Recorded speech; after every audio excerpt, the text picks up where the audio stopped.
E aí pessoal, tudo bem com vocês? Professor Pablo aqui mais uma vez para mais uma aula de matemática aqui com nossos queridos alunos do nono ano da rede municipal aqui de Teresina, tá certo? Vamos lá para mais uma aula hoje. Hoje, pessoal, a gente vai dar continuidade a uma habilidade que vocês viram durante essa semana praticamente toda, né? Que foi resolução de problemas envolvendo equações do segundo grau.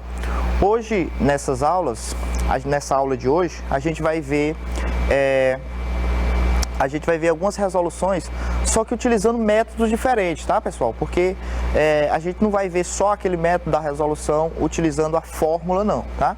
Hoje aqui eu vou fazer também utilizando a fórmula, mas a gente vai ver a resolução na forma geométrica, a gente vai ver as resoluções completando quadrados, tá certo? Para que vocês tenham familiaridade com essas coisas, com essas metodologias, com essas formas de você resolver as equações de segundo grau, claro, baseadas em problemas. É claro que quando você estiver resolvendo suas questões, a não ser que o professor exija, né, peça pelo método tal, você pode resolver pelo que você achar mais fácil, pelo que você achar melhor, pelo que você aprendeu, né? Então fica a seu critério. Essa questão da resolução vai ficar sempre clara a seu critério. Mas nós, como professores, a gente precisa mostrar várias formas de resolver essas equações, esses problemas, para que cada aluno tem seu jeito, aprende de um jeito, acha melhor de uma forma, acha melhor de outra, né? Então a gente vai estar essa semana mostrando essas formas para que vocês entendam, tá bom? Então vamos lá. Vamos começar hoje. Pessoal, hoje nossa aula vai ser só de resolução de problemas, né? Vocês já tiveram algumas explicações, algumas aulas essa semana com o professor Caio, a professora Elinalda. Então eu fiquei para resolver apenas questões, tá? Mas claro, dentro das questões a gente vai ver os métodos, vai ver as metodologias de cada questão, enfim, vai ficar bem tranquilo para vocês. E vocês vão aprender mais ainda, claro, né? Porque matemática, pessoal, a gente só aprende treinando, tá? Então peguem aí o material de vocês, caderno, lápis e borracha, né? Matemática é bom com lápis e borracha porque às vezes a gente erra bastante. Então a gente precisa apagar, fazer de novo. Então fiquem aí bem atentos aí, peguem o caderninho aí de vocês que hoje a gente vai ter muitas atividades aqui para vocês fazerem, tá bom? Então, nosso conteúdo de hoje é equações de segundo grau, né? Vocês aí do nono ano, mais uma vez, um prazer, atenção aí todo mundo. Um abraço aí para os meus alunos, principalmente do Joca Vieira, né? Lá na zona rural aqui de Teresina, meus alunos maravilhosos. Giovana, Mariana, Maicon Douglas, temos muitos alunos lá. Interessante, Joelma, né? Só lembrar aqui alguns, mas parabéns aí a todos e de outras escolas também que estão comigo aqui hoje. Então vamos lá, nossa habilidade de hoje aí, pessoal, é essa daí, ó, resolver problemas por meio de uma equação polinomial de segundo grau com uma incógnita. Simples, né? Essa habilidadezinha aí é F09MA21. Resolver problemas por meio de uma equação polinomial do segundo grau com uma incógnita. Então, vamos resolver esses problemas. Hoje, a aula é essas resoluções desses problemas, certo? Para começar, certo? A gente vai ver algumas definições aí, ó. Primeiro, ó, um problema é do segundo grau se, para a resolução, for formada uma equação do segundo grau. Então, a gente chama de problema do segundo grau quando ele se transforma em uma equação do segundo grau. O problema ele pode ser transformado, ele é representado por uma equação do segundo grau, certo? Temos ainda o que, ó? Na resolução de um problema, o que é que ajuda, pessoal? É bom você ter atenção nisso aí. Fazer um esquema ou um desenho de modo a compreender melhor o enunciado. Então tem muitos problemas, pessoal, que são geométricos, que fala de um retângulo, que fala de um quadrado, né? Então é bom sempre você fazer um desenho. A gente vai ter problemas que fala das idades de duas pessoas, então você faz o esquemazinho, coloca o nome de uma pessoa, depois da outra pessoa, das pessoas que estão participando do problema. Pode ser uma, pode ser duas, né? Então é sempre bom você fazer essas anotações com antecedência, certo? O que mais? Identificar os dados e a incógnita, né? A variável. O que é que você quer descobrir, né? identificar essa incógnita é saber o que é que você quer descobrir. Principalmente aparece no final dos problemas, que é a pergunta, né? Qual a idade do fulano? Ou qual as dimensões do quadrado? Isso sempre acontece nos problemas, é bom você estar atento fazendo esse esqueminha, tá bom? Formar a equação, claro, você vai formar a equação de acordo com os problemas, de acordo com a definição. É bom você lembrar de conteúdos de geometria, principalmente passado, perímetro, área, né? Pode ser que você utilize. Questão das idades, é muito importante a questão de tinha ou tem idade, quanto passa. Lembrar que se a idade se passar 10 anos para mim, passa 10 anos para outra pessoa também, né? No tempo, essas coisas. Resolver a equação, e um dos que eu acho principais na resolução de problemas é esse, interpretar as soluções da equação no contexto do problema. Esse último, pessoal, eu considero muito importante, que é o final, porque muitos alunos entendem que só resolver o problema, você achou lá as variáveis, né? A equação achou as duas raízes ou uma raiz, pronto, aquilo ali está resolvido. E não, né? Nós já vimos, até a gente já começou a ver isso, já teve alguns problemas dessa forma, que é importante você analisar se aquelas soluções, se aqueles valores que você encontrou, se elas servem ou não para a sua equação. Muitos alunos erram, principalmente nas questões de marcar, né? Vocês fazem muitos simulados aí nas aulas, vocês fazem muitos simulados, a maioria são de marcar. E muitos alunos erram, às vezes, por marcar a questão errada, por não saber interpretar. Faz toda a conta correta e na hora de efetuar a marcação, não interpreta direito as respostas que ele encontrou corretamente. Mas aí não sabe interpretar a marca errada. Então você tem que entender. Por exemplo, se numa equação a gente acha um valor positivo e um valor negativo, num problema a gente acha um valor positivo e um valor negativo. Esse problema fala de tamanho, de distância, o valor negativo ele não serve. Por quê? A gente não considera, esse tamanho é menos 7 metros, esse tamanho é menos 8 metros, um quadrado tem menos 7 metros de lado. Isso não pode, né? Então só vale valores positivos. Então isso aí é um exemplo, né? A gente tem outros exemplos aí e a gente vai ver aqui durante essas anotações, tá? Então vamos lá, vamos aí para o nosso primeiro problema, pessoal, que é esse probleminha aí, ó. O quadrado do número de filhos de Pedro é igual a 21 menos 4 vezes o número de filhos.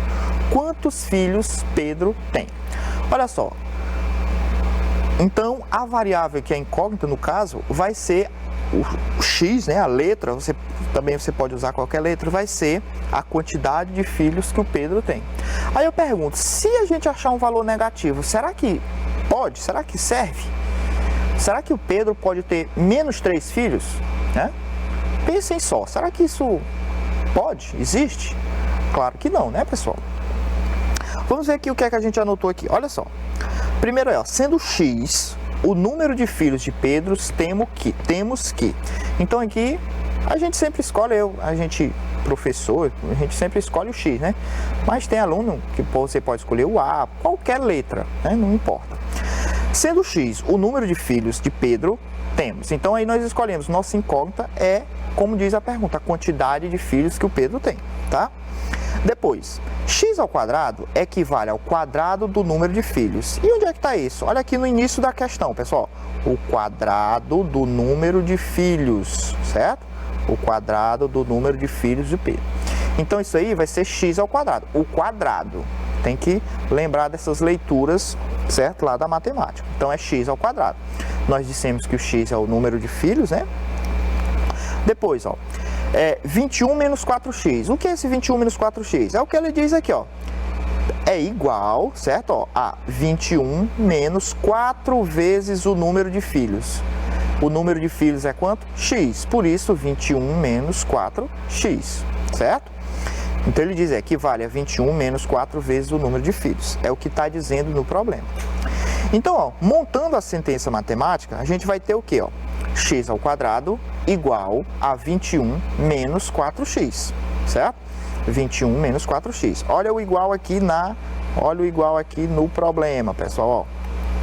Olha o igualzinho aqui dizendo igual, certo? Então, E aí a gente sabe, né, vocês lembram que para a gente resolver essas equações, a gente coloca todos para o primeiro membro. Foi o que ele fez aí, né? Que pode ser expressa como x ao quadrado mais 4x menos 21. Vejam que o 4x aqui, ó, estava negativo, veio para cá positivo. O 21 estava positivo, veio para cá negativo, porque eles mudaram de membro, né? Mudou de membro, muda de sinal. Então ele ficou aí na forma que a gente consegue resolver utilizando nossas fórmulas. Nossa fórmula ficou uma equaçãozinha completa, né? A gente tem aí o valor de A, de B e de C, né? Da forma x mais bx mais c igual a zero, né? Que é uma equação do segundo grau. Também vocês já viram essa classificação na equação do segundo grau, ela é de segundo grau porque tem um expoentezinho 2 aí na variável, né? O maior expoente. Então, esse primeiro exemplo aqui, pessoal, nós vamos resolver utilizando a fórmula mesmo, tá? A fórmulazinha que a gente já conhece, a fórmulazinha do delta e a fórmulazinha de Bhaskara lá, a fórmulazinha do x, certo? Então, vou levar aqui para as resoluções, tá repetido aí, e eu coloquei aí a equação, certo? A equação que nós formamos foi essa daí, né?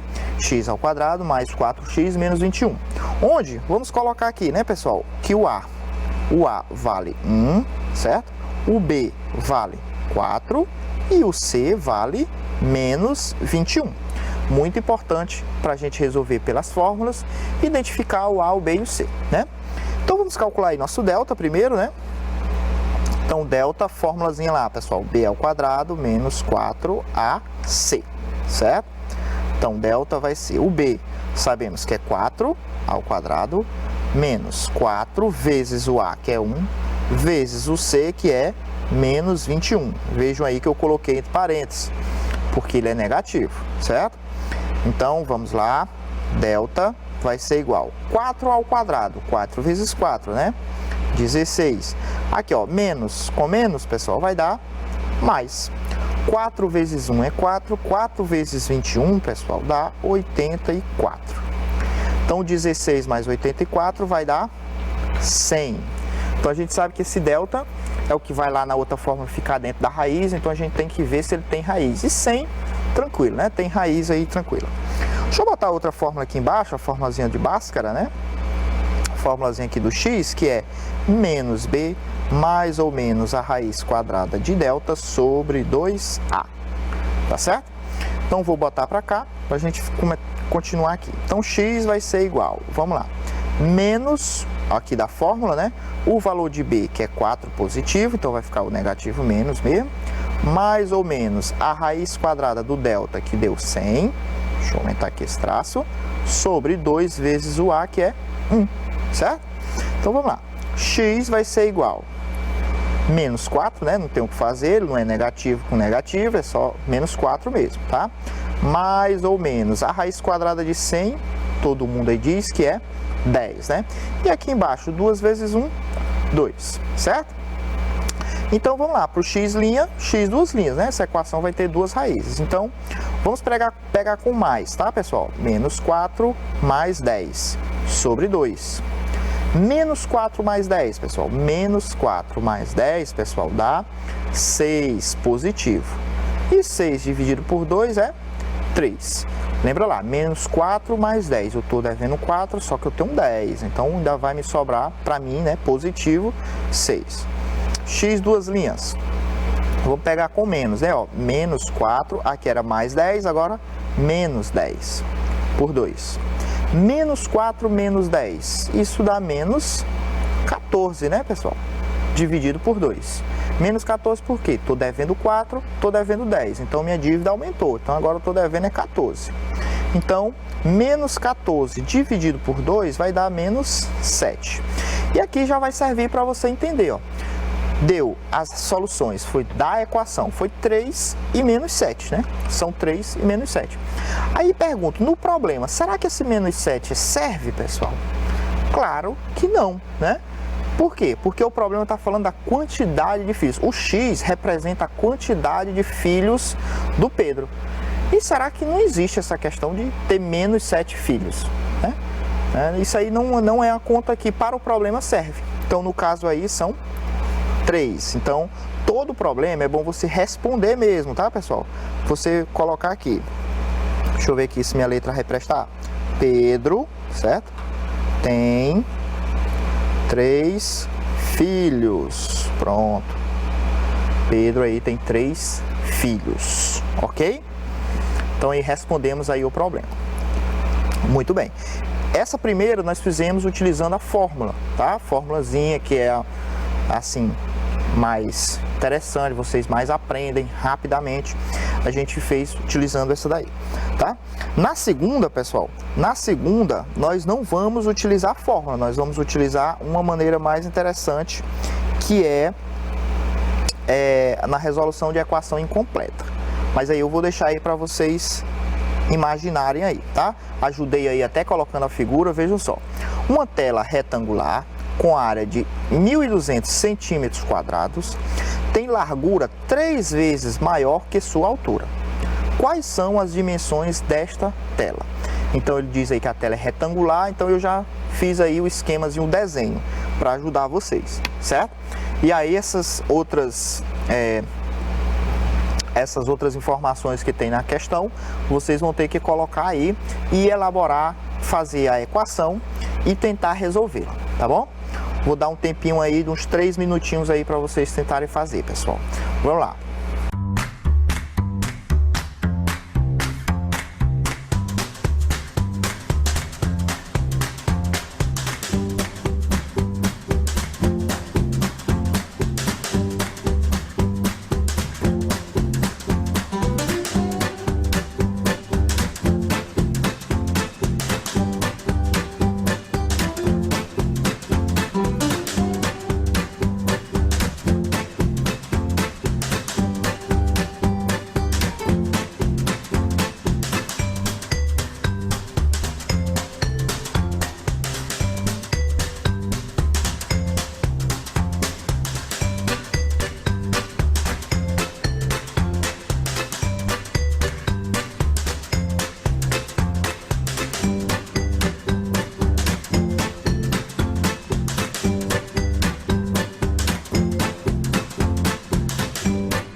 Pronto, pessoal, estamos aí de volta. Conseguiram fazer essa? Isso aqui é uma equaçãozinha, um problema que a gente resolve até facilmente, né? Vamos lá, vamos ver aí, fazer aí o que é que o problema diz, né? Então, uma tela retangular, nós já fizemos o desenho, graças a Deus, com área de 1.200 metros quadrados. Então, pessoal, ó, essa área aqui, essa figura aqui, ela tem área de 1.200 centímetros, né? Não é metros, não, centímetros quadrados, certo? Aí o que é que diz aí, ó?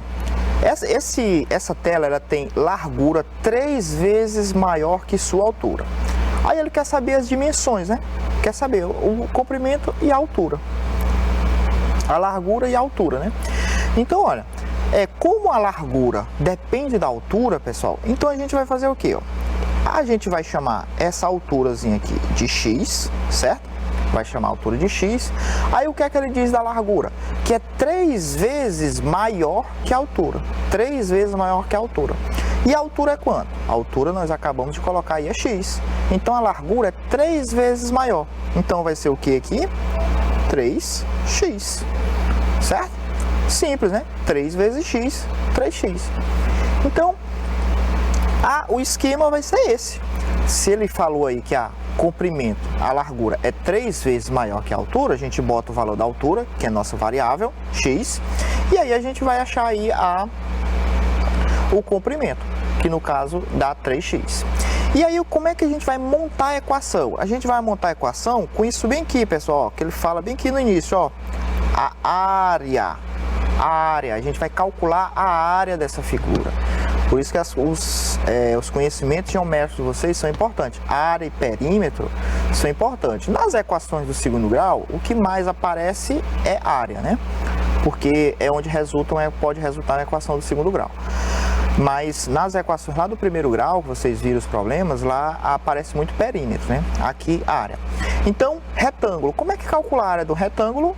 Base vezes altura, né? Então, quanto é a base aqui no caso, pessoal? A base desse retângulo é 3x vezes, e a altura? X, certo? 3x vezes x. Só que ele disse que essa altura aqui vale quanto, pessoal? 1.200 centímetros quadrados. Então ficou desse jeito nossa equação, certo? Olha aqui, de novo, 3x, que é a base, vezes a altura. Isso aqui é a gente calculando a área. E ele disse aí que essa área é 1.200. Tranquilo, certo? Então, precisamos fazer essa multiplicação aqui, pessoal. Quanto é 3x vezes x? 3x vezes x, pessoal, dá 3x ao quadrado, igual a 1.200. 3x ao quadrado, vocês lembram, né? O professor Caio fez as operações aí com os polinômios. 3x vezes x, 3x ao quadrado, porque o x aqui, né? Aqui tem 1, aqui também tem 1, né? Então, soma os expoentes. E aqui, pessoal, ficou a equação do segundo grau, onde tem o x ao quadrado, e aqui não vai ser necessário a gente resolver pelo delta, calcular essas coisas, não precisa. A gente vai resolver aqui de uma forma mais simples, porque isso aqui é uma equação incompleta, né? É uma equação que não tem todos os termos, não tem não tem todos os termos A, B e C. No caso aqui está faltando o termo B. Tem o A e tem o C, só que está faltando o termo B. Então, do jeito que já está aqui, já está perto de se armar, né? Nós já temos aqui a variável no primeiro membro e nós temos aqui o que não tem variável no segundo. Então, vamos levar esse 3 para o outro membro. Lembrando, esse 3 está multiplicando o x ao quadrado, ele tem que passar para o outro lado dividindo, né? Então, aqui vai ser x ao quadrado igual 1.200 dividido por 3. Então, x ao quadrado vai ser quanto? 400, certo? 1.200 dividido por 3 é 400. Pronto. Então, para eu saber x, para eu saber aqui o valorzinho de x, pessoal, o que é que a gente precisa fazer? Tirar a raiz. Olha, lembrar lá, pessoal, olha, quando a gente está com x ao quadrado aqui, para esse quadrado sair para outro membro, ele vai na operação inversa. Sempre lembrar da operação inversa.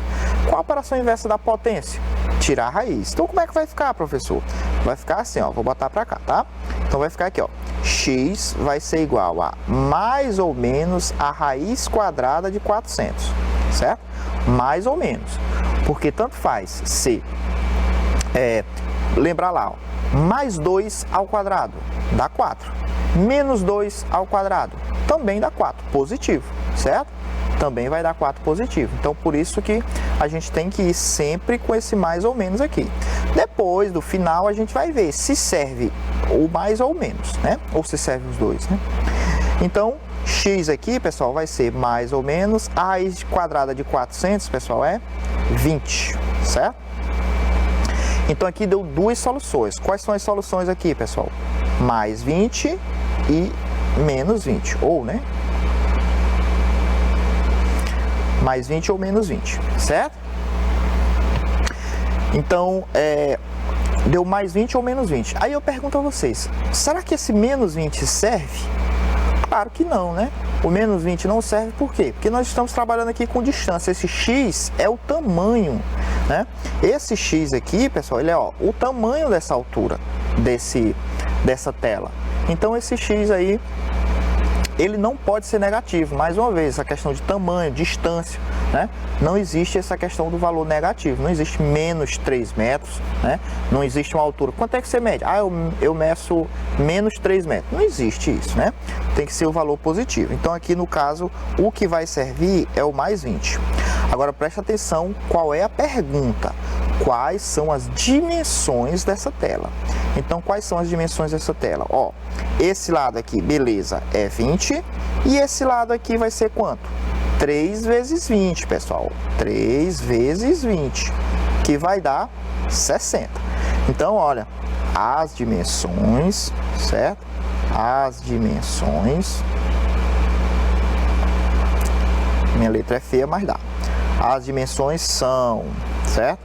30 centímetros e 60 centímetros. Veja que é centímetro porque, ó, a área aqui está em centímetros quadrados, certo? Então, sempre temos que responder realmente o problema. Então, aí estão as dimensões desta tela, tá? Veja aí que respondemos de uma maneira mais fácil, mais rápido, tá? Mas não precisou usar toda aquela fórmula, tudo aquilo que a gente utilizou na questão anterior. A gente vai resolver essas questões assim, sempre tentando utilizar uma forma mais diferente. Algumas são até maiores, algumas vocês vão ver até maiores, mas é bom vocês estarem sabendo disso, tá bom? Muito bem, pessoal. Então, pessoal, olha só, nossa primeira aula aqui está se encerrando. Nós temos aí pouco mais de 2 minutos, tá? Mas já vão se preparando aí, já vão ficando atento aí para nossa aula, pegando o material, guardando o materialzinho aí, porque é importante vocês treinarem essas atividades, treinarem bastante. Nós vamos ver nas próximas resoluções, que a gente vai continuar na minha próxima aula, com resoluções desses problemas. Então a gente vai continuar, vocês precisam estar treinando bastante. Esses problemas, como vocês viram, ó, nessa aula, meia hora, a gente começou, fizemos 2 problemas só. Eles requerem tempo realmente. Então vocês precisam treinar para conseguir fazer o maior número de problemas possível. Mas não vão se preocupar não, porque esses problemas assim dão trabalho mesmo, isso acontece. Vocês sabem que na matemática a gente às vezes resolve coisas bem rápidas, mas também tem coisas que dá uma certa demorada, tá bom? Então não se preocupe, continua aí com papel, lápis, borracha, para a gente treinar mais questões. Vamos treinar mais questões aí na próxima aula, tá? Voltamos depois com mais atividades. Vamos lá.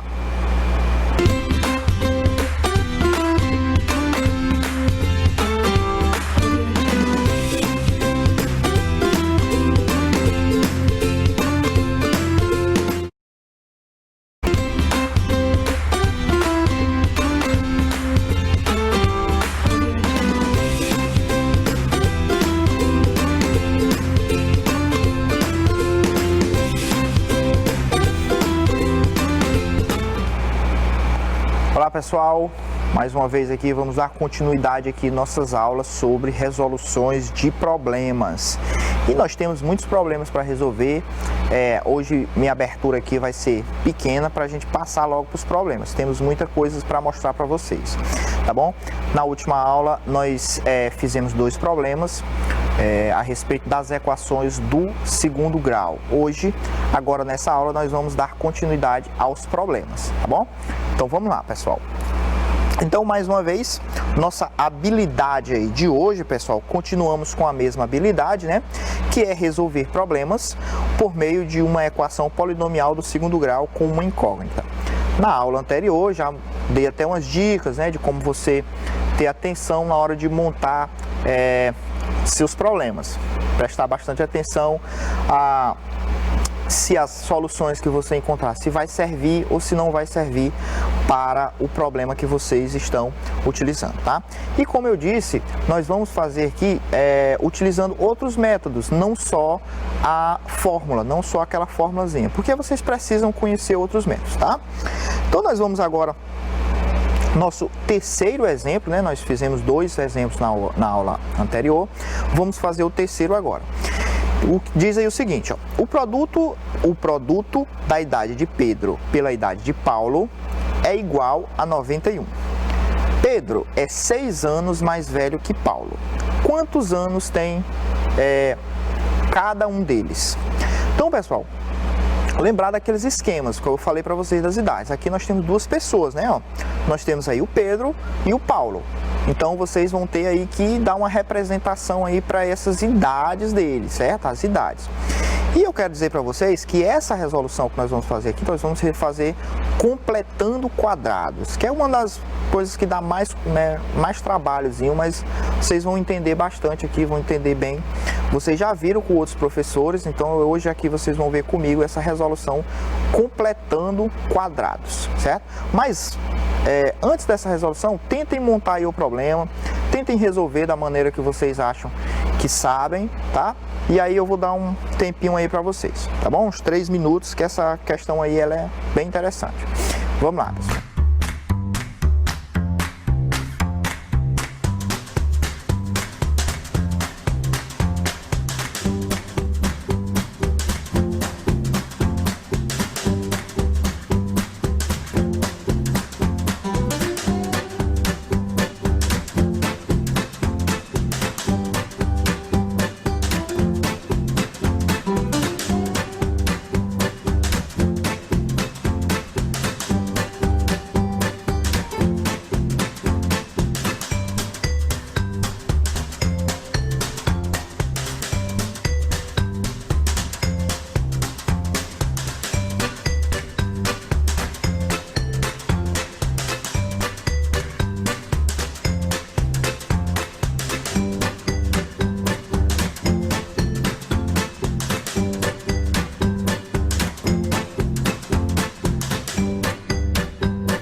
Estamos de volta, pessoal. Vamos lá. E aí, conseguiram fazer de alguma forma? Conseguiram montar o problema? Vamos ver aí, né? Se vocês fizeram correto. Se vocês fizeram. Então diz aí, o produto da idade de Pedro pela idade de Paulo é igual a 91. Pedro é 6 anos mais velho que o Paulo. Quantos anos tem cada um deles? Então, pessoal, primeira coisa que a gente tem que montar aqui, fazer nosso esquema, é colocar as idades de cada um, tá? Então, tem até duas formas de você colocar essas idades, porque quando ele diz aqui que o Pedro é 6 anos mais velho, você também pode entender que o Paulo é 6 anos mais novo, né? Então, o entendimento é a mesma coisa, tá? Mas, como ele diz que o Pedro é 6 anos mais velho do que o Paulo, então eu vou botar primeiro aqui a idade do Paulo, certo? Que é o X. Então, se o Paulo ele tem X anos, então quantos anos vai ter o Pedro? Se ele diz, pessoal, que é 6 anos mais velho, então vai ser X mais 6, certo? X mais 6, porque é a idade do Paulo, só que mais 6, porque ele é 6 anos mais velho. Aqui onde eu disse, você poderia dizer que o Pedro era X, então o Paulo ia ser X menos 6. Por quê? Porque ele é 6 anos mais novo, o Paulo, certo? Então, teria essas duas formas de você fazer esse problema, tá certo, pessoal? Muito bem. Então, aí nós vamos lá porque ele disse no início, ó, o produto da idade de Pedro pela idade de Paulo é 91. Então, produto dessa idade, pessoal, ó, então vai ser, ó, X vezes X mais 6. Isso aqui é o produto das duas idades. A idade do Paulo com a idade do Pedro, certo? E a do Pedro e do Paulo, Paulo e Pedro, mesma coisa, né? Multiplicação, vocês lembram que a ordem dos fatores não alteram, né, o produto. Então ele diz aí que essa multiplicação, esse produto, é igual a 91, certo? Então aí nós temos aí a equaçãozinha que nós precisamos resolver.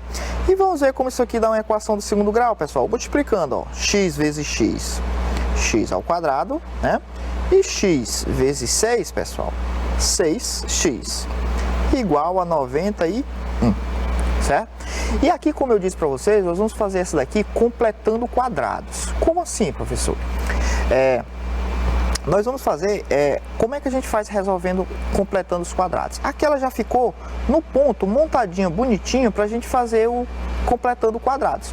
E como é que faz, pessoal? Você tem que deixar, pessoal, no primeiro membro, só os termos que tem x, que é x ao quadrado, e 6x no caso que tem aqui. O termo independente, que é o termo c, né, a gente leva para o segundo membro, como já está aí no problema, certo? Nós já temos aí do jeito que está. Muito bem. Aí o que é que a gente tem que ver, pessoal? A gente tem que pegar esse primeiro membro, x ao quadrado mais 6x, e lembrar de transformá-lo em um trinômio quadrado perfeito. Como é que a gente vai fazer isso, pessoal? Vamos lá, eu vou dar as dicasinhas aqui para vocês. Ó. Primeira coisa que você tem que fazer é transformar esse número aqui, ó, numa multiplicação por 2. Sempre por 2, certo? Porque vocês lembram lá no trinômio quadrado perfeito, para a gente ver se era um trinômio quadrado perfeito, a gente tinha que tirar a raiz do primeiro termo, a raiz do terceiro termo, e tinha que multiplicar por 2 para saber se era um trinômio quadrado perfeito, certo? Então aqui, sempre a primeira dica é, você pega esse termo que tem o x, só o x, não é o x ao quadrado, porque o quadrado ele vai tirar a raiz, vocês têm que lembrar disso. É o termo que tem só o x, que é para a gente transformar numa multiplicação por 2. E será que dá, pessoal? 6, dá para transformar numa multiplicação por 2? Dá. Vejam só, vamos reescrever aqui, ó. X ao quadrado mais 6, pessoal, é 2 vezes 3. E eu vou botar aqui, ó, vezes x, certo? Igual a 91. Ok, ó? 2 vezes 3 é 6, 6 vezes x é 6x. E aqui a gente já consegue ver qual é o termo que a gente precisa acrescentar. Na hora que a gente fala, que eles falam em completar o quadrado, é porque a gente precisa acrescentar alguma coisa para que esse primeiro membro vire um trinômio quadrado perfeito. Para que é essa a questão de completar. A gente precisa completar esse termo para ele virar um trinômio quadrado perfeito, tá? E como é que a gente vai fazer isso? Olha, pessoal, muito simples. Ó, a gente vai completar com o quê? O 2, ó, deixa eu mostrar aqui para vocês. Opa, ó, o 2 foi o termo que a gente colocou em evidência, não.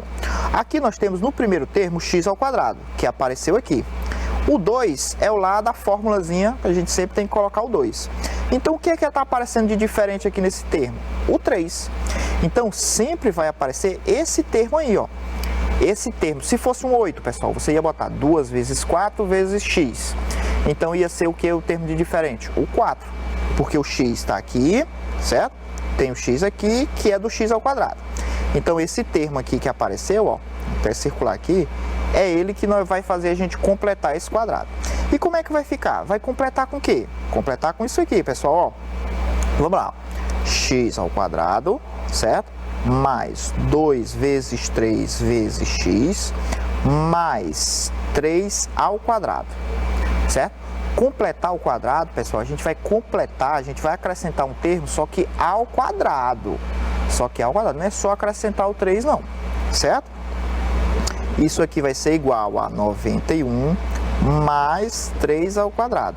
Ah, professor, mas você botou do outro lado também? Claro. Vocês lembram lá de uma aula que eu dei aqui sobre a questão da equação na balança? Né? Então, vocês lembram, se a gente tirar o valor de um lado, a gente pode tirar do outro. Agora, se a gente acrescentar de um lado, a gente tem que acrescentar a mesma coisa do outro. Porque essa balança tem que continuar em equilíbrio, certo? Muito bem. Então, aqui, pessoal, ó, esse termo aqui agora, ó, esse termo aqui que está no primeiro membro todo, isso é um trinômio quadrado perfeito. Trinômio quadrado perfeito, pode ter certeza, certo? E aí a gente vai lembrar da fatoração. Como é que a gente fatora um trinômio quadrado perfeito? Tirando aqui a raiz desse primeiro termo, que é o x ao quadrado, e a raiz desse terceiro termo, que é 3 ao quadrado. Só que 3 ao quadrado é quanto, pessoal? 9, né? Então, o que é que a gente precisa aqui, pessoal? A gente vai tirar, ó, a raiz quadrada de x ao quadrado, que é x, e a gente vai tirar a raiz quadrada de 9, que é 3, né? Lembrando que isso aqui é 9, ok? Então, como é que a gente vai fatorar? Como é que vai ficar isso aqui, pessoal? Vai ficar, ó, x mais 3 ao quadrado. Por que que é mais? Porque esse termo aqui, ó, do meio é mais. Se aqui fosse menos, esse termo aqui ia ficar menos. Lembra disso? Muito bem. Então, aqui vai ficar, ó, 91 mais 9, certo?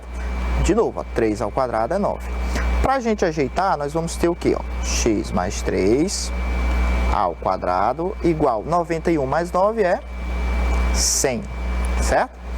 Então, ó, como nós fizemos na questão anterior, questão 2, a gente vai tirar esse quadrado daqui e passar para o outro lado. Só que ele vai como? Forma de raiz, né?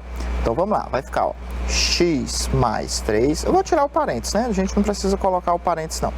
Que a gente vai tirar o quadrado, certo? Vai ficar só, ó, x mais 3 igual mais ou menos, lembra lá? Mais ou menos a raiz quadrada de 100. Ficou grande essa raiz, né? Então, pessoal, x mais 3 vai ser igual a mais ou menos a raiz quadrada de 100 é 10. Muito bem. Então, aqui agora, ixi, o 3 aqui não saiu, né? Pronto. Então, aqui agora, pessoal, a gente vai ter como achar as duas soluções, as duas raízes, certo? Porque a gente vai ter só uma equação do primeiro grau. A gente tem que fazer duas vezes, né? Com mais aqui e depois com menos, tá? Só ver aqui. Não. Então, vamos lá, pessoal, ó. Vamos trazer para cá, eu vou fazer com mais, tá? Ó, x mais 3 igual a 10, positivo, certo? Então, passa o 3 para o outro lado, pessoal, vai dar 10 menos 3. 10 menos 3, pessoal, é 7, certo? Vamos fazer o outro, com menos agora. O 10 aqui, que estava com mais, agora com menos, certo? X mais 3 igual a menos 10. Então, x mais 3, x vai ser igual, passa o 3 para o outro lado, né? Então, x vai ser igual menos 10, o 3 vai menos também, né? Menos 10 menos 3, pessoal, dá menos 13. Então, deu aqui esses dois valores. E aí, pergunto a vocês, os dois valores servem? Será que funcionam os dois valores? Não, né? Porque, mais uma vez, nós estamos falando aqui da questão das idades, e não existe essa idade negativa. Você não não trabalha, não tem idade negativa, né? Então, a idade aqui no caso é 7. Então, ele quer saber, ó, quantos anos tem cada um deles. Então, ó, voltando bem para cá, ó, o Paulo, ele tem 7 anos e o Pedro, pessoal, 7 mais 6, que vai dar 13, né? Então, um tem 7, o outro tem 13. Coloquem a resposta aí, tá? Coloquem aí. Paulo tem 7 anos e Pedro tem 13 anos, que aqui o espaço já não deu, né? Que eu fiz muito grande, mas você precisa colocar lá, tá bom? Então, pessoal, aqui, ó, completando o quadrado, você pode achar um pouco mais difícil, mas é bom você aprender, pessoal, porque a fórmula, aquela formulazinha do delta, do x, foi encontrada a partir de completar os quadrados. Foi a partir disso aqui que vocês chegaram naquela forma. Então é muito bom você estar atento, tá bom? Então vamos lá, vamos passar aqui para o quarto. No quarto exemplo tem aí, ó, há dois números cujos quadrados mais 4 vezes estes números resulta em 32. Quais números são estes? Então, há dois números cujos quadrados, certo? Os quadrados desses números, mais 4 vezes estes números resulta em 32. Quais números são estes? Então, pessoal, essa aqui nós vamos utilizar, eu vou até aqui colocar para vocês, ó. Nós vamos responder de uma forma geométrica, tá? Nós vamos utilizar aí a geometria para ajudar a resolver esses problemas aí. Vocês vão ver que a gente vai completar esse quadradozinho bem facinho utilizando aí a geometria, certo? Vocês podem até utilizar aí também, se vocês acharem interessante essa geometria aí. Vocês têm que lembrar que o x ao quadrado é um quadrado de lado x, né? Vocês vão usar o retângulo aí que tem lado x e 1, no caso a área vai ficar x, e vocês vão utilizar aí um outro quadrado de lado 1, uma unidadezinha, tá? Vocês podem tentar fazer aí por essa forma. Quem não souber pode fazer da forma que achar mais conveniente, tá? Mas vamos tentar resolver aí uns 3 minutinhos aí para vocês, pessoal.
Vamos lá, pessoal, de volta. E aí, conseguiram? Eu tava aqui agora relendo, né? Pode causar uma confusãozinha aí para vocês, né? Quando diz aí o problema, há dois números cujos quadrados mais 4 vezes estes números. Ah, professor, vou ter que botar dois números, x e y? Não, aqui você só vai precisar botar uma letra, é porque...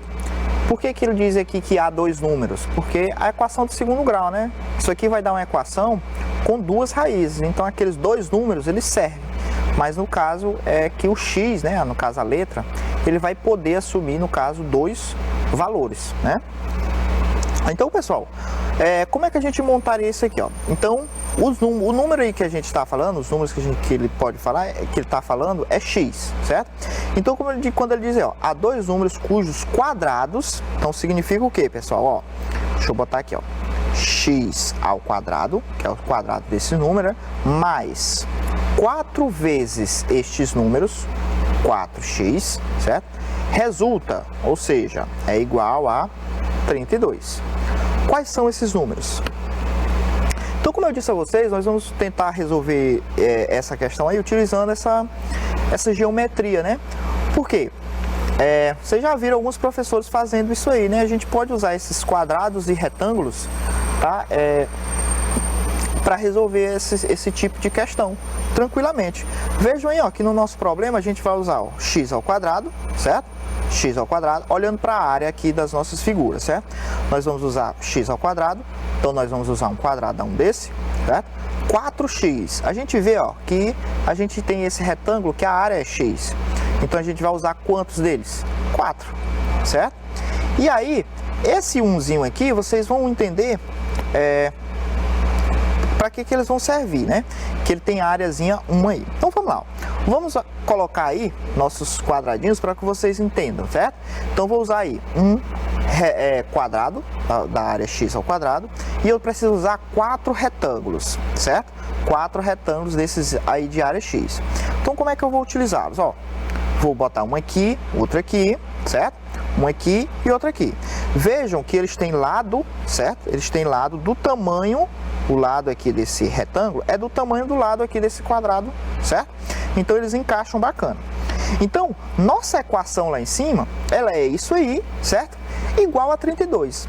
Só que para a gente fazer um negócio mais interessante, o que é que a gente precisa? A gente precisa fazer com que esta figura aqui, ó, esta figura toda, ela vire um quadrado, certo? Ela precisa virar um quadrado, que é para a gente fazer com a área, né? A gente fazer aí com a área dela. Então, para essa figura toda virar um quadrado, o que é que está faltando? Está faltando completar esses pedacinhos aqui, né? Então, olha aí com o que a gente vai completar, ó. Com esses quadradinhos lá, certo? Vocês lembram, né? Que tá bem que os tamanhozinhos, ó. Esses tamanhozinhos desses quadrados aqui, ó, é ó. 1 e 1. 1 e 1, que é esse quadradinho aqui. Então, a gente vai completar esse quadrado dessa forma aí, certo? Então, completando esse quadrado, o que é que ficou, pessoal? O que é que a gente vai ter aí, ó? A gente vai ter, lembrando, fazendo associação aqui, ó, aqui com a nossa figura. O que é que a gente tem? A gente tem agora, ó, 4, aqui 4. A gente tem x ao quadrado mais 4x, certo? Só que aqui o que foi que a gente acrescentou? Mais 4, né? A gente acrescentou aqui esses 4 quadradinhos. Então, a gente tem que fazer a mesma coisa aqui, né, ó? 32 mais 4, certo? E aí, ó, vocês vão ver, ó, que isso aqui vai se transformar em quê? Isso aqui, pessoal, representa esse quadrado todo. E como é a área desse quadradozão todo aqui, ó? Você precisa saber os lados, né? Então, aqui, ó, esse lado é quanto? X mais 2. E esse lado aqui, pessoal, x mais 2. Então, isso aqui vai virar o quê, ó? X mais 2 ao quadrado. Igual a quanto, pessoal? 36. Então vejam que recai no que a gente acabou de fazer, de completar os quadrados. Só que aqui a gente completou de uma forma geométrica que você consegue visualizar melhor e até entender melhor como essa questão de completar o quadrado, certo? Então essa aqui é a forma geométrica da gente completar esses quadrados, tá, pessoal? E aí a gente vai recair no que a gente acabou de fazer, passa esse quadradozinho aqui para o outro lado, ele tem que ir com mais ou menos, né?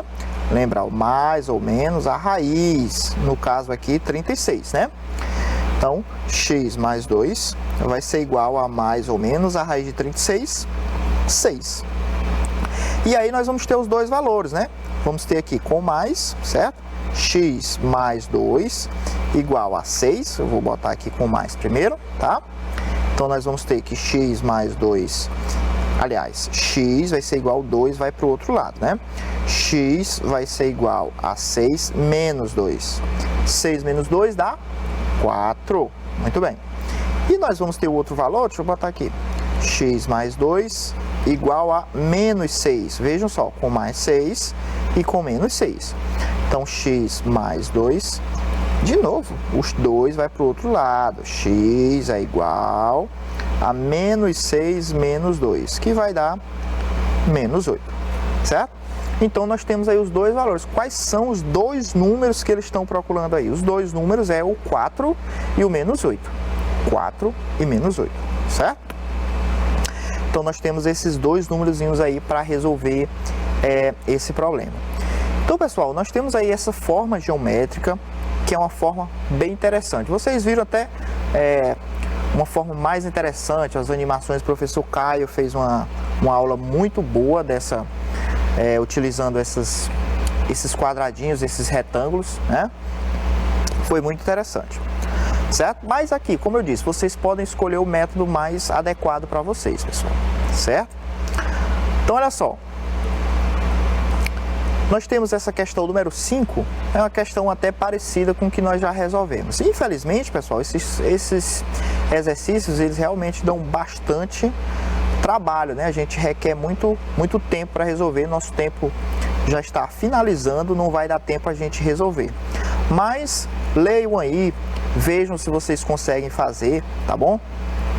Fica até como exercício, já pode ser até um exercício, uma atividade que os professores podem aí estar recebendo de vocês nas aulas. Nós já fizemos um exemplo, o exemplo número 2, se eu não me engano, era muito parecido com esse aqui. Muito parecido, só que lá era o triplo, né? O comprimento era o triplo da altura, né? Então aí, um retângulo possui a medida de seu lado maior, né, igual ao quádruplo do lado menor. A área medindo 256 metros quadrados. Determine a medida de seus lados. Então você vai ter que botar a medida aí de cada um dos lados aí, certo? Então vocês conseguem fazer aí tranquilamente, vocês vão conseguir fazer essa atividade. Eu espero que vocês tenham gostado. Esses problemas às vezes confundem, muitos alunos têm um certo receio aí, mas é necessário. Essas atividades são muito interessantes e são boas para vocês irem treinando e gastarem aí um pouco do tempo aí de vocês, tá, pessoal? Espero que vocês tenham gostado. Mais uma vez, um abraço, fiquem com Deus, tchau!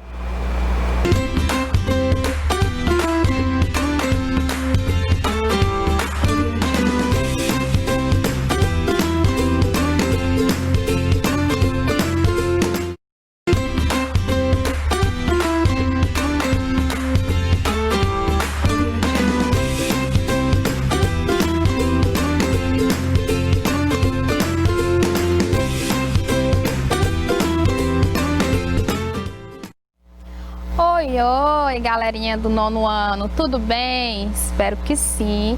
Estou eu aqui de novo, professora Andressa, de língua portuguesa, para estudar com vocês, porque em casa eu também aprendo. Então preparem seus materiais, que hoje nós temos conteúdo aí para discutir, né? Muita coisa para estudar, para aprender. Hoje nós vamos falar aí sobre colocação pronominal.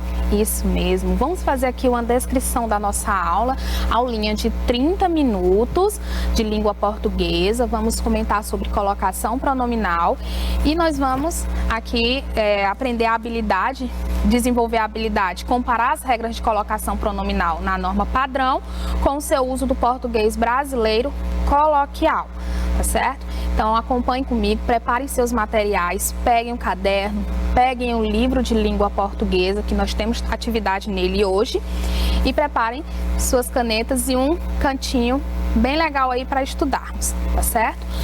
Então vamos começar comentando assim sobre colocação pronominal. O que é colocação pronominal, professora?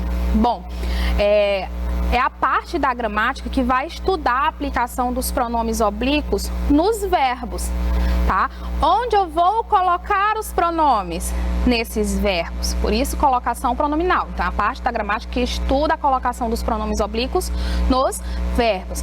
Trouxe aí para vocês quais são os pronomes oblíquos da língua portuguesa, os pronomes oblíquos átonos, né? O mi, ti, si, nos, vos, o, a, né? Os, as, lhe, lhes, tá? Então, esses daqui são os pronomes oblíquos átonos da língua portuguesa e eu preciso saber onde irei colocá-los no verbo, onde eu vou colocar dentro da oração, tá? Então, eu tenho a próclise. Quando é que eu chamo esse termo de próclise? Nossa, professora, que palavra esquisita, estranha, difícil. Não, gente, não é difícil, tá? Ela pode ser um pouquinho estranha, sim, mas ela está lá na nossa gramática, no nosso material e nós precisamos conhecer sobre ela.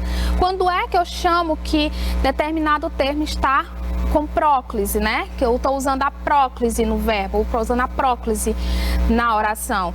Quando eu coloco o pronome oblíquo antes do verbo, tá? Perceba que eu tenho o verbo e eu vou aplicar o pronome antes dele.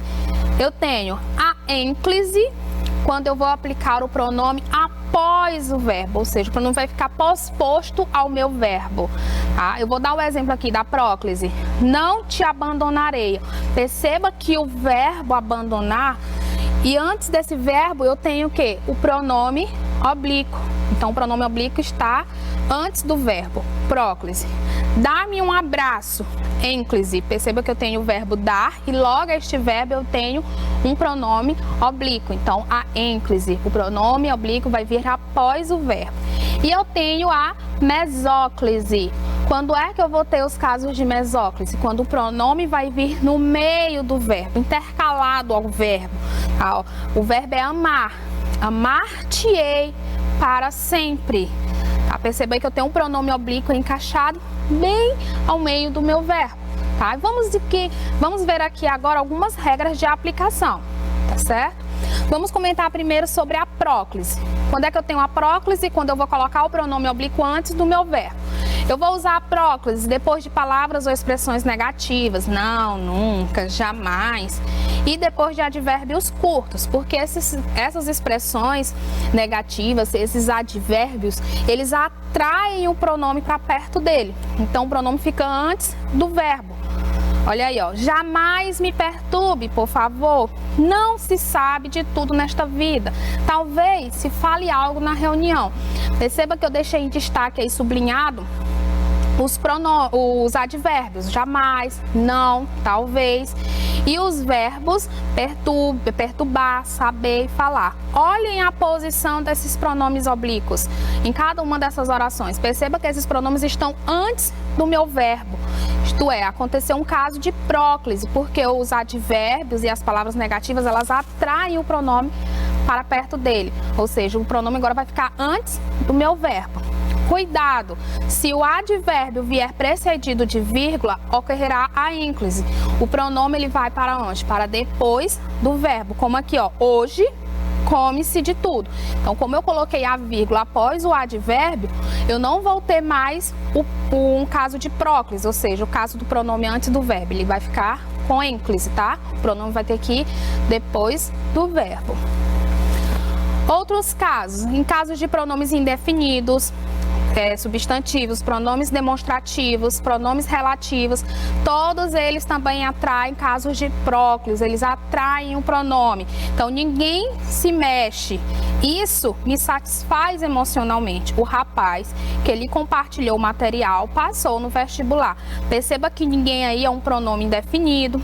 Isso é um pronome demonstrativo e o que está funcionando como pronome relativo.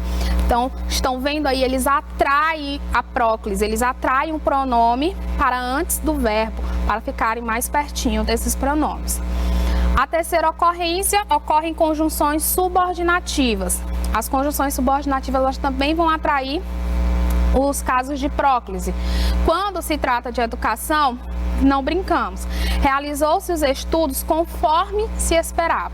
Perceba que o quando e o conforme são conjunções subordinativas e eles estão atraindo o pronome para antes do verbo. O se ficou, o se nas duas ocorrências, na primeira ele ficou antes do verbo tratar e na segunda antes do verbo esperar. Em frases interrogativas, exclamativas e opinativas, quando é que eu vou ter esse tipo de frase? Quando ele exprime desejo. Por exemplo, quando me pagarás o que deve? Né? Deus te abençoe. Então é um desejo, uma frase exclamativa, optativa. Gerúndio mais a preposição em. Então, quando eu tenho, perceba que ele é bem claro. Quando eu uso o verbo no gerúndio e eu tenho ainda a presença da minha preposição. Ó, em se tratando de estudo, tudo é possível. Então, em é a preposição e o verbo tratar aí está no gerúndio, em se tratando. Então, o pronome ocorreu em forma de próclise, isto é, antes do meu verbo. Verbos proparoxítonos, nós o mensurávamos bastante. Infinitivo impessoal com preposição, tem que ficar atento a esses detalhes aqui, ó, que ele é bem específico, falando com a presença da preposição. Porém a preposição, viu? Por te queixares demais, caíste no ridículo. Queixares é um verbo no infinitivo impessoal. Então, perceba aí a presença da preposição, um verbo no infinitivo impessoal. Onde é que eu vou colocar esse pronome? Em posição proclítica, isto é, antes do meu verbo. E quando é que eu vou ter a ênclise, professora? Você me mostrou os casos de próclise e quando vou ter os casos de ênclise? Quando eu falo de ênclise, eu estou falando que o pronome oblíquo átono vai estar depois do meu verbo, tá? Então, quando é que eu vou ter? No início de oração, porque eu não posso iniciar orações, períodos, enunciados com pronomes oblíquos. Então, entregaram ao diretor, perceba que eu estou iniciando a oração, eu não posso colocar o pronome oblíquo antes dela. Sentou-se ao meu lado no ônibus. É muito comum as pessoas falarem como ela se sentou. Então, perceba que inícios de frase, início de construção, de período, de enunciado, eu não posso usar próclise, eu tenho que usar a ênclise, o pronome tem que estar após o verbo. O verbo no imperativo afirmativo, traga-me tudo que é preciso e mexa-se rápido. Então, eu preciso usar a ênclise, o pronome tem que ficar após o verbo. Em gerúndio sem preposição, estão vendo aí, ó, o gerúndio com preposição, próclise, gerúndio sem preposição, ênclise. Aqui nesse caso específico, a gente vai ter o pronome após o meu verbo, posposto ao verbo. Ó, nesta terra, plantando-se, tudo dá. Então perceba que eu não tenho preposição para atrair o pronome. Então esse pronome vai ficar após o meu verbo. Infinitivo impessoal sem preposição, detalhe, sem preposição. Lá na próclise, com preposição. Ó. Convém contar-lhe tudo. Perceba que o lhe aí é o pronome oblíquo, ele está encaixado após o meu verbo. 5. Após advérbio isolado por vírgula, eu até comentei com vocês, se eu não tiver vírgula, ele vai atrair o pronome, vamos ter caso de próclise. Com vírgula, terei caso de ênclise. Ó. Longe, saudava-nos os parentes. Então, essa vírgula aqui fez com que o advérbio fosse isolado e o pronome ficasse em posição de ênclise.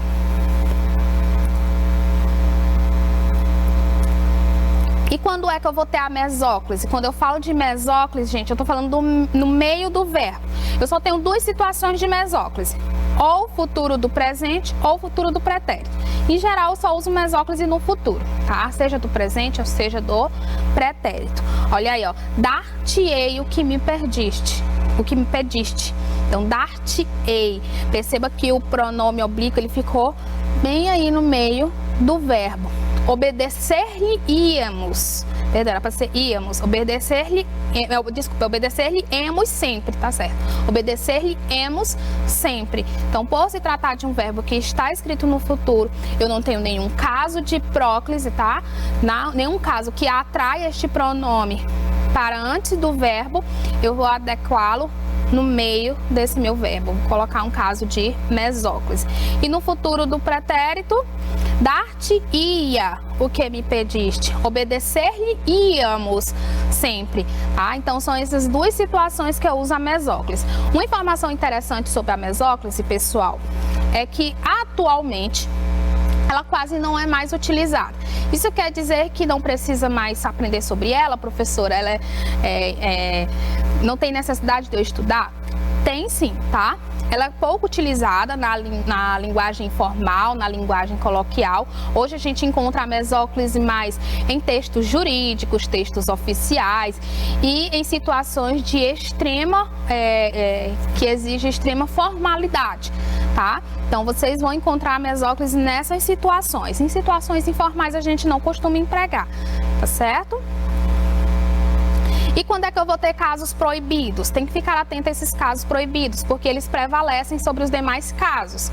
Início de frase, não se deixou levar pelo, se deixou levar pelo medo, não pode, tá? Eu não posso iniciar a oração, a frase, com pronome oblíquo. Eu tenho que colocar esse pronome para depois do verbo. Eu tenho que adequá-lo a um caso de ênclise. Depois da vírgula e ponto e vírgula, tá? Ó, falou pouco, se lembrou de tudo. Então eu tenho um ponto e vírgula aí, eu não posso colocar esse pronome em caso de próclise, ele tem que ir para a ênclise. Falou pouco, lembrou-se de tudo. No caso da vírgula, eu já coloquei alguns exemplos para vocês, né? Sem a vírgula, ele atrai o pronome, com vírgula, a gente tem caso de ênclise.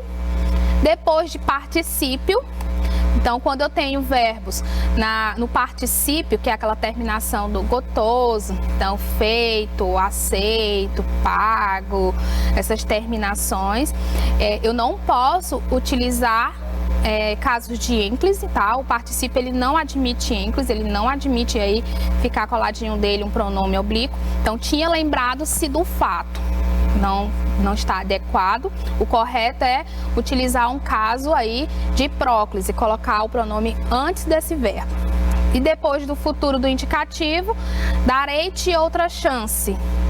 Tá? Então, nesse caso aqui, eu deveria usar o como? A mesóclise, tá?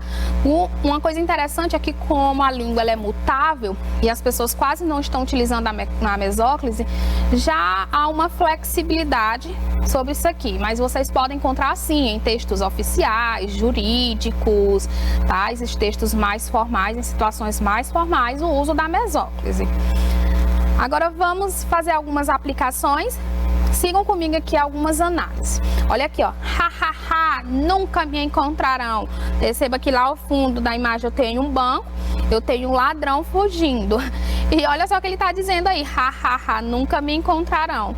Tem uma contradição, né, gente? Ó, qual é a contradição entre a fala do personagem e o que está acontecendo na tira? Bom, ele é um ladrão, ele acabou de assaltar um banco, está dizendo que ninguém vai encontrá-lo. Mas olha o grande rastro que ele deixa, gente, no chão. É incoerente, né, com a fala dele. Então o assaltante diz que nunca o encontrarão, mas seu veículo deixa um enorme rastro. Então ele está bem enganado. Letra B, justifique a escolha da próclise na fala do personagem. Ó, nunca me encontrarão. Perceba que ele colocou o me aí, o pronome oblíquo, antes do verbo. Então, um caso proclítico, vem antes do verbo. Por que que ele usou esse pronome átono antes do verbo? Por que ele usou a próclise? Porque ele está precedido de um advérbio, ó, nunca, é um advérbio curto, tá? Nunca me encontrarão. Então, o advérbio, ele atraiu o pronome para antes do verbo. Olha aqui, ó, este é Jean-Pierre, ele é um borracheiro, até abrir a boca. Dir-se-ia que sua limitação pusilânime, quem não sabe, pusilânime significa fraco, covarde, limitação covarde. Explique o humor da tira considerando a colocação do pronome oblíquo átono. Bom, gente, eu comentei com vocês que o uso da mesóclise hoje ela ficou mais restrita a situações de grande formalidade, textos formais, jurídicos, e em situações informais, cotidianas, né? A gente utiliza mais simplicidade na língua. O intuito mesmo é ser compreendido. Então, a linguagem do personagem não combina com a linguagem que é esperada nessa situação informal, já que o emprego da mesóclise é comumente usado em textos escritos de linguagem mais formal. Quer dizer que eu não posso utilizar, professora, a mesóclise? Pode. A língua, gente, ela é livre, você pode utilizar a língua portuguesa como você quiser. Mas a gente sabe também que temos a questão da adequação linguística, tá? Então, é mais interessante que em situações informais, para ser entendido por todo o público, é interessante que a gente utilize uma linguagem mais simples, de mais fácil entendimento. Abrace-me, beije-me, nunca deixe-me. Tudo bem, antes dá para acertar o pronome? Olha só aí, várias declarações de amor, ele escorregou e ela já disse o não, né? Que tipo de colocação pronominal foi utilizada na fala do rapaz? Ó, perceba que em todas as situações o pronome estará após o verbo. Então, em todas as situações eu tenho um caso de ênclise, tá? Após posto ao verbo. Por que a moça não quis mais ficar com o rapaz? Porque ele errou em uma das colocações. Ó, quando ele disse assim, nunca deixe-me. Mais uma vez, o nunca é um advérbio curto, de ideia negativa. Então, ele deveria atrair o pronome para junto dele, tá? Ele tinha que estar em casos de próclise. Então, é nunca me deixe. E ela não quis mais porque ele errou a colocação pronominal do verbo deixar, hein? Nunca deixe-me. Bem exigente, né? Ela. Letra C. O rapaz declara 3 frases à sua amada. Qual delas está em desacordo com a norma padrão? Por quê? Lá na última, quando ele diz nunca deixe-me, pois sempre que há palavras negativas, usa-se a próclise e não a ênclise.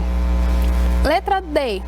Qual das frases declaradas pelo rapaz à sua amada estão de acordo com a norma padrão? Por quê? Bom, gente, as duas primeiras, pois ela inicia as frases com os pronomes, pois não se inicia as frases com o pronome oblíquo. Então, ele agiu corretamente. Abrace-me, beije-me, porque ele está iniciando o período. Ele está iniciando as orações. Então, o caso de ênclise aqui está corretíssimo. Dada a situação comunicativa retratada na tirinha e as regras de colocação pronominal, a chateação da moça se explica por quê? Letra A. O rapaz usa inadequadamente a ênclise no primeiro quadrinho? De jeito nenhum, acabamos de comentar que ela está correta.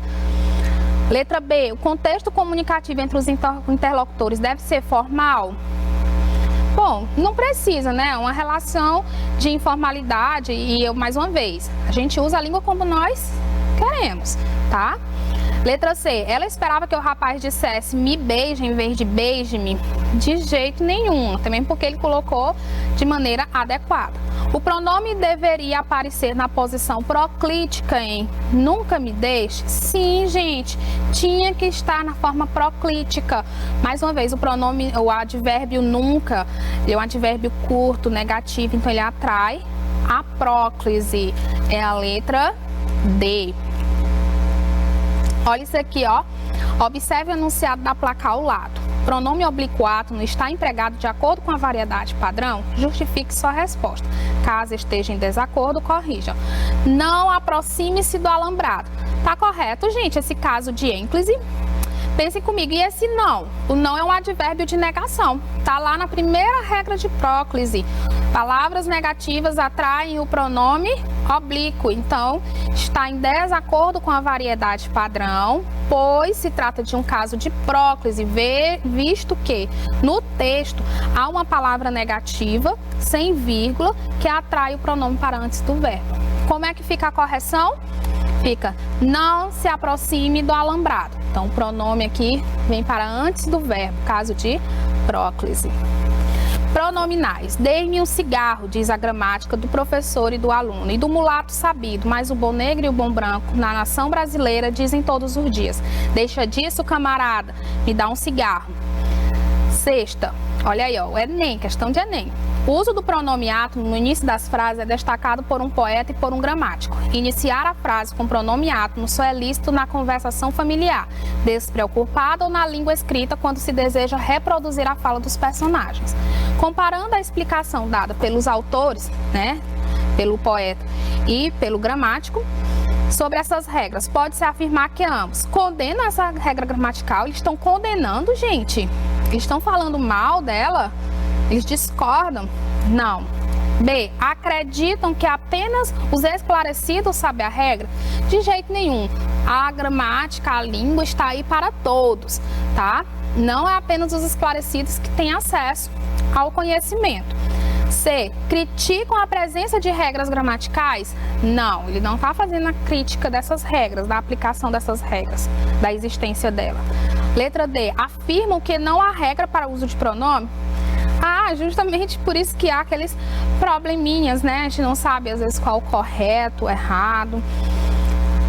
Relativizam essa regra. Então, relativizar significa dizer que ela se adequa, que ela é mutável, tá? Que ela é volátil, ela não há uma verdade absoluta, que em determinados contextos ela pode sofrer alterações? Sim, exatamente isso, relativizam, ou seja, que há formas de uso na linguagem formal e na linguagem informal. O poeta ressalta que, na língua falada, a próclise me dá é a ocorrência mais comum? Sim, me empresta seu livro, me dá esse lápis. Nós utilizamos com muito mais frequência, né, o uso da próclise. A ênclise, dei-me, é pouco valorizada pela gramática? Não, gente, essa é a colocação correta. A próclise é usada principalmente pelo bom negro da nação brasileira? Por qualquer pessoa pode ser utilizada a próclise. Letra D. O professor, o aluno e o mulato sabido fazem uso prioritariamente da ênclise? Não, há uma volatilidade. Ele é volátil, ela pode sofrer alterações. Qualquer um pode utilizar as duas formas. As diferenças entre a fala e a escrita quanto à colocação pronominal são injustificáveis? De jeito nenhum. Nós temos o que chamamos de adequação linguística, né? Eu adequo a minha fala a vários contextos. Então, o que mais se encaixou aí? Letra A. O uso da próclise, me dá, me empresta, me faz um favor. São expressões que a gente utiliza de maneira mais informal. Encontra-se em evidência o poema de Oswald de Andrade. Em se tratando de gramática normativa em relação à colocação pronominal, qual foi a intenção do autor diante de sua criação? A intenção, gente, foi criticar essas padronizações da norma culta, né? Desta maneira, ele utiliza-se da ironia para repudiar algumas ideologias. Ele coloca o que aqui? Que nós podemos utilizar a língua de qualquer forma, não só aquela que está certinha ali, dita na gramática. Mais uma vez, eu tenho a fala adequada ao uso, adequada à minha comunicação, à minha situação comunicativa. Uma revista utilizou em sua capa a seguinte frase, típica da linguagem coloquial: me esqueça neste inverno. Nessa frase, a colocação pronominal está em desacordo com a norma culta, que estabelece: é proibido iniciar período com pronome oblíquo. Se forem feitas as alterações na estrutura da frase, qual delas estará também em desacordo com a norma culta? Quero que me esqueça neste inverno. O que aí está atraindo o pronome, então é próclise, está correto. É preciso que me esqueça neste inverno. Mais uma vez eu tenho que atraindo pronome, próclise, correto. Quando me esquecerá neste inverno? A conjunção aí atraindo o pronome, também está correto. Esquecer-me-á no inverno? E aí? Também está correto. No caso do futuro, eu também uso a mesóclise, está correto. Letra E, não esqueça-me neste inverno, não esqueça-me neste inverno. Está errado, né? Porque o advérbio de negação, ele atrai a próclise, ele atrai o pronome para antes do verbo. Então, aqui, na hora de reconstruir, que manteria o erro, é a letra E. Me empresta o lápis, Carol. O jogo que realiza-se hoje na quadra de nossa escola contará com a presença de jogadores profissionais. O réu contar-lhe-á a verdade. Identifique as afirmativas falsas. As afirmativas, há mais de uma, viu, gente? Na frase 1, registra-se um tipo de colocação pronominal característica da fala brasileira? Sim, então tá certo, ele tá pedindo a falsa. Na frase 3, a colocação pronominal soa informal? Certo. E está em desacordo com a norma padrão? Gente, no futuro, eu posso usar a mesóclise? Posso. Então não está em desacordo, já encontrei aí a primeira falsa. Letra C. Com exceção da frase 2, as demais apresentam construções aceitas na variedade padrão formal? Sim. As outras são aceitas. O me empresta, não posso utilizar na informal. E o réu contar-lhe minha verdade, mesóclise, tá? Tá correto? Só que tem um detalhe, gente. Ele está dizendo assim, as demais apresentam construções aceitas na variedade padrão formal. A 1, ela não é formal, ela é informal. Então, o que invalidou aqui, ó, foi essa padrão formal, porque me empresta o lápis é informal. Na frase 2, a colocação pronominal é desaconselhável, pois está em desacordo com a norma padrão e com o hábito linguístico dos brasileiros. Sim, o jogo que se realiza hoje. Esse se tem que ser em forma proclítica. Olha aqui, vamos já finalizar. Olhem para todas essas pessoas, tudo indo trabalhar para produzir comida, eletricidade, manufaturados, caixas de areia, etc. Tudo só para mim. Eu lhes agradeceria individualmente, mas eles sabem o quanto vale. Então, a tirinha do Gafford. Vamos fazer aí na primeira questão a letra B. Gafford usa o verbo agradecer no futuro do pretérito. De que modo ele emprega o pronome lhe no último balão da fala? Então, ele usa antes do verbo, em caso de próclise, né? Perceba que ele está antes do verbo. Letra C. Compare esses trechos. Eu lhes agradeceria individualmente, né? Ele também pode colocar eu agradecer-lhe individualmente, as duas formas. As duas formas de empregar o pronome lhe estão de acordo com a norma padrão. Na segunda, que posição ocupa o pronome átomo em relação ao verbo? Ele, aqui em eu agradecer-lhe-ia, ele está em forma de mesóclise, ele está no meio do verbo. Olha aí, eu agradecer-lhe-ia. Qual o segredo das batatas fritas, né? Aí ele coloca aqui, ó, como se tornaram um dos nossos prazeres. Vamos nos ater aqui apenas esse primeiro trechinho dessa crônica. Vamos fazer aí na segunda questão só a letra B, tá? E eu vou focar aí só nesse primeiro trechinho. Quando ele coloca assim, ó. Durante séculos comeram-se batatas inocentemente, mas vivemos sobre o jugo das descobertas médicas. Tornaram-se perigosíssimas por causa do alto índice de gordura. Tornaram-se perigosíssimas por causa do alto índice de gordura, a quem se refere o verbo tornar-se? Qual a posição ocupada pelo pronome se em relação ao verbo desta frase? Ele está falando, gente, das batatas. Quem que se tornou perigosíssima? As batatas. E o pronome se aparece após o verbo, caso de ênclise. Olha aí, vamos reler nesse trecho aí, que é cachorrada. Vocês vão ler esse textinho aí da terceira questão em casa. E aqui, por causa do nosso tempo, vamos nos ater apenas às questões grifadas, né? Aos itens que estão grifados aí, ó. Pode-se dizer que canes lupus familiares, aí inclusa todas as raças, é uma espécie desenhada pelo homem. Diverge-se sobre a data exata. Alguns dizem que foi há 15 mil anos, outros 100 mil anos. Qual é a posição dos pronomes nessas orações? O que há em comum entre eles em relação a isso? O que que tenho aí, gente? Eu tenho o pronome após o verbo, tá? Então, eu tenho um caso de ênclise, tá? Em ambas, uso o pronome após o verbo no início das orações. E esta última aqui, ó, qual a possibilidade de a missão fracassar? Se deparar com a nuvem de partículas geradas por impactos com Lua de Plutão, isso pode danificar a nave. Por essa razão, a sonda enviará dados à medida que se aproximam do planeta. Leia o trecho de outra matéria. Então, releia o trecho com os destaques e observe atentamente. Quais são as palavras e expressões que precedem os pronomes átomos destacados? A que classe eles pertencem? Bom, o se e a medida que. Os dois são conjunções, tá? E a medida que é locução conjuntiva. Quando termos dessas classes gramaticais precedem o pronome átomo, qual a posição do pronome em relação ao verbo? Antes do verbo, caso de próclise, porque eles atraem. E é isso, gente. Espero que vocês tenham gostado. Corremos um pouco, né? Mas é porque o conteúdo é extenso, é maravilhoso. Leiam o material de vocês, anotem as dúvidas, tá? E fiquem com Deus. Até a nossa próxima aula. Saúde a todos. Abraço.